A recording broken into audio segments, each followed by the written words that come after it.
Welcome back to here at Goldberg. Today we'll be talking about Muammar Gaddafi, or Gaddafi, Gaddafi, depending on your fancy, the longtime leader of Libya, what he accomplished, and why and how, over the course of a few months, he was wiped off the face of the map by the empowered pro-democracy movement of the West. Now, I shall decline in this video to take the low IQ route of anyone who opposes the West is automatically good. That is trite and just not my style. At the same junction, we have to acknowledge what did Gaddafi do and some of the reasons he may have been targeted for removal, because overall, yes, did he sponsor terrorism, but many others that we are on good terms with have done so. He actually gave up his nuclear program, which is a pretty big deal. We're talking about an Arab country, Muslim, there's all the pride factor, and he did that willingly, while many others have said, hell no. So we have to investigate why, what are some potential justifications or explanations that would help us understand the reason in such a short period. They're like, oh yeah, we're going to just take you down. So we'll have to go piece by piece. For those of you who don't know, Gaddafi was an army officer, led a revolution against King Idris, who was more or less a Western appointed ruler. Prior to this, of course, in the run-up to World War II, Libya had been colonized by Italy, and they were doing much good. So you can check out my book, Truth About Mussolini and Fascism, if you want to get a glimpse of the Italian colonial program.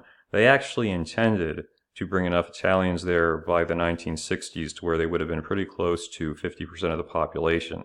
So you can only wonder today, if that had been maintained as a goal, how Libya would look and operate. Could be totally different. Just a little factoid.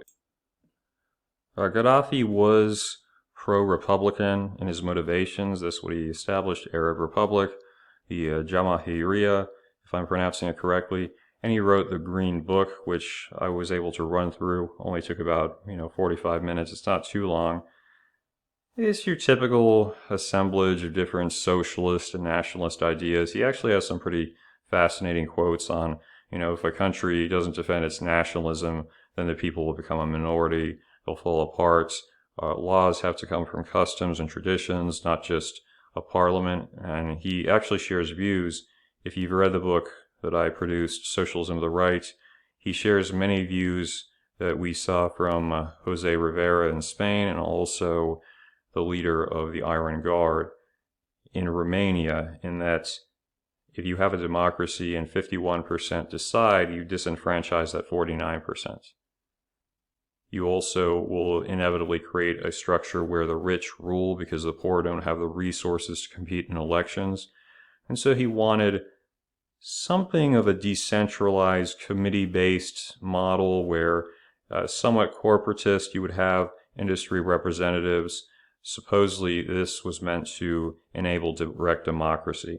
Now, whether that ever came to fruition in Libya is questionable. He was more or less a dictator, but even dictators, they have to please particular constituency groups.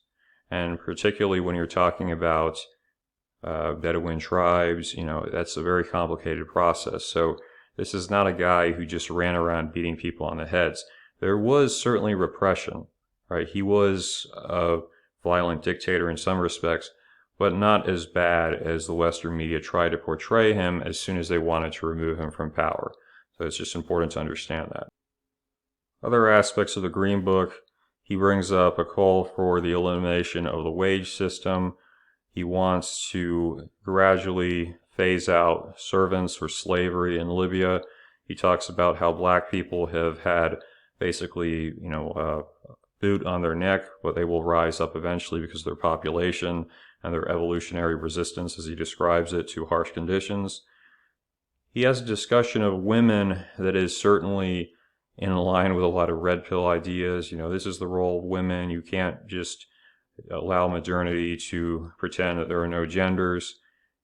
And while that might be, in one sense, endearing, and I'm not saying that Gaddafi lost all his cultural conservatism, there's an interesting anecdote from a book I read. He was trying to create a union between Egypt and Libya, and he brought in these Egyptian women. This was, I believe, in the 70s or 80s, to have a presentation about, yeah, men are superior, men should rule the society, and these Egyptian women just laughed at him because they were like, no, Egypt was a lot more modernistic and whatnot. And eventually Gaddafi kind of relinquished that, and he became someone who was pro the education of women. Of course, famously, he had the female bodyguards, and one of them, who came from Ukraine, she was this blonde, when the Civil War started, he said, go back to Ukraine, I don't want you to be hurt. And she refused and ended up taking a wave of bullets and dying trying to defend him. So that's pretty, when you hear these guys like, loves projection in the manosphere, that's pretty intense of a devotion for a woman who, she was young, she was pretty, she could have just walked away, but she gave her life for this dude. There's another anecdote I heard where he invited all these Italian models over and then just handed them copies of the Quran. So definitely not as simplistic of a character as much of the media might want you to believe. Just some information as far as policies are concerned. You had the nationalization of various Western oil companies, such as British Petroleum. Don't do that.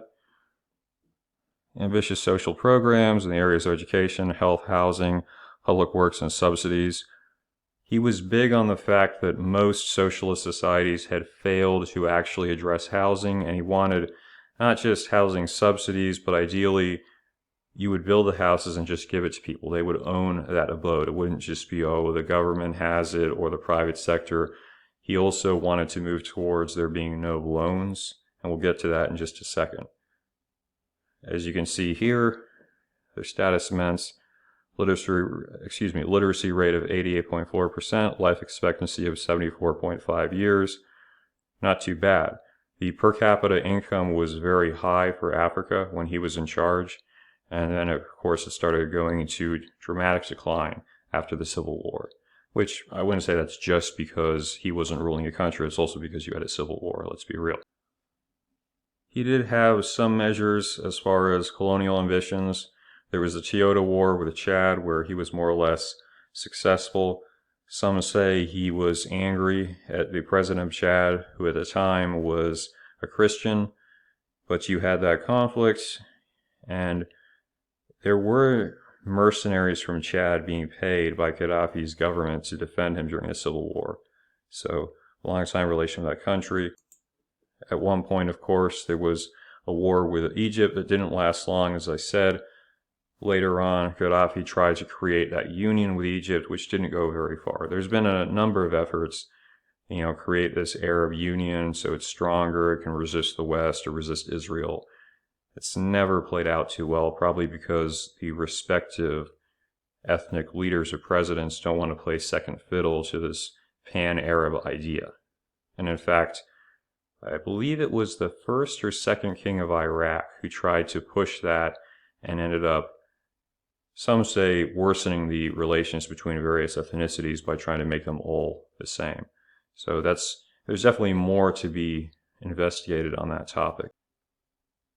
Now, the question is, why exactly did Gaddafi get removed? As I said, he was pretty cooperative. He had done the Lockerbie bombing, which was heinous, but he sent compensation for that. He did sponsor terrorism. Now, he was not a perfect dictator. Let's not just be up in the clouds. There was not press freedom. He ordered a lot of assassinations over the years of people who disagreed with him. If you were gay, they pretty much tore your ass up as far as government policy was concerned. And there were people, political prisoners, there were people being harassed and coerced. This is not some fantasy land. That being said, let's look at some of the economic policies to get an idea. So 2014, 3 years after his death, the national debt of Libya amounted to 46 billion. This was, of course, succeeding Gaddafi's rule when they had 150 billion in reserves and zero debt. I've heard a similar claim about Ceausescu in Romania that I have to do more research about because I'm not entirely certain that he fell from power after he paid off his country's debt. Another big part of Gaddafi's policies as far as foreign relations was concerned meant that he wanted to take away this slave jet relationship between African countries and international organizations like the IMF. So he gave loans to a number of countries.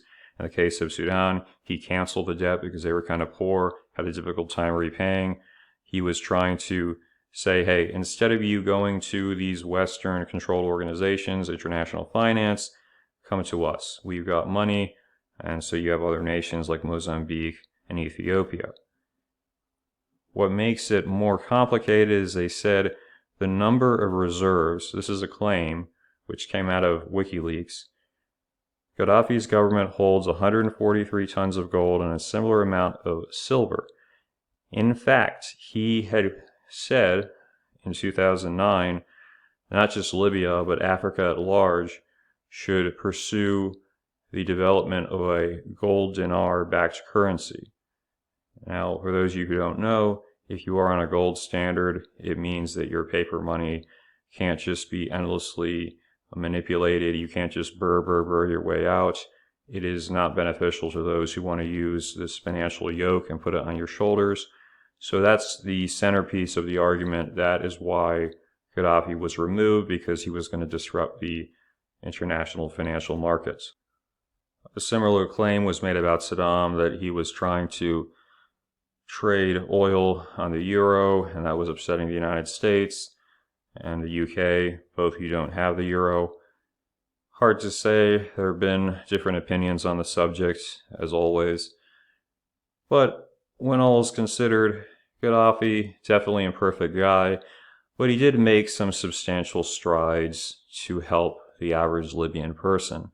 Now, there's no doubt he had opponents. There were a lot of traditional conservative Islamists who didn't like him, who tried to rise up against his government. Many of them, of course, helped overthrow him. Libya is much less stable and arguably a lot poorer since that occurred. Ultimately, if you're this type of leader like Gaddafi and you're in favor of nationalization, you're in favor of sound currency, your days are probably numbered, regardless of if you're a benevolent dictator or not.